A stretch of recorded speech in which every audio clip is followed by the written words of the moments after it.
Le gaz naturel. Le gaz naturel est principalement composé de méthane ou CH4 et de petites quantités d'autres hydrocarbures. Il s'est formé il y a des millions d'années par le dépôt d'organismes marins sur le fond océanique, sous des roches sédimentaires. Soumis à une chaleur et à une pression intense, ces organismes se sont transformés en gaz au cours de millions d'années. Le gaz naturel se trouve dans des roches souterraines appelées roches réservoirs. Ces roches contiennent de minuscules espaces appelés pores, qui contiennent de l'eau, du gaz naturel et parfois du pétrole.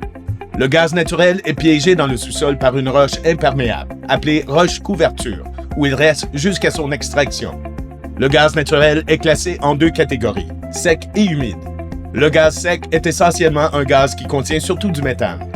Le gaz humide, quant à lui, contient des composés tels que l'éthane et le butane, en plus de méthane. Ces liquides de gaz naturel, ou LGN en abrégé, peuvent être extraits et vendus séparément pour divers usages, notamment pour la fabrication de réfrigérants et de produits comme les plastiques. Le gaz naturel conventionnel peut être extrait en forant des puits. Les formes non conventionnelles de gaz naturel comme le gaz de schiste, le gaz de réservoir compact, le gaz acide et le méthane de houille sont extraits par des techniques particulières. Il arrive que les réservoirs de gaz naturel contiennent aussi du pétrole et qu'on extrait les deux en même temps.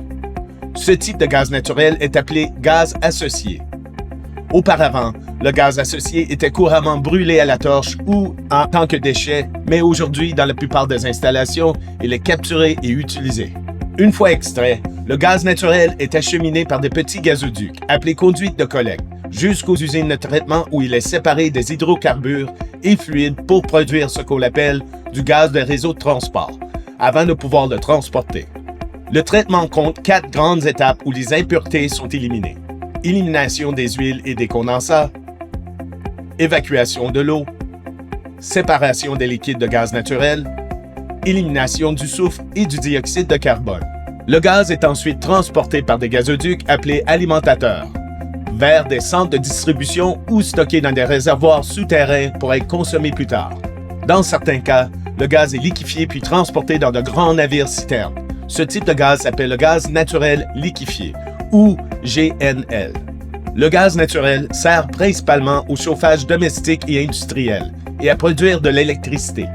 Il peut également être comprimé et servir de carburant aux véhicules de matières premières aux engrais, aux piles à combustible à hydrogène et d'autres procédés chimiques. L'exploitation du gaz naturel, en particulier aux États-Unis, s'est renforcée grâce aux avancées technologiques en matière de forage horizontal et d'hydrofracturation.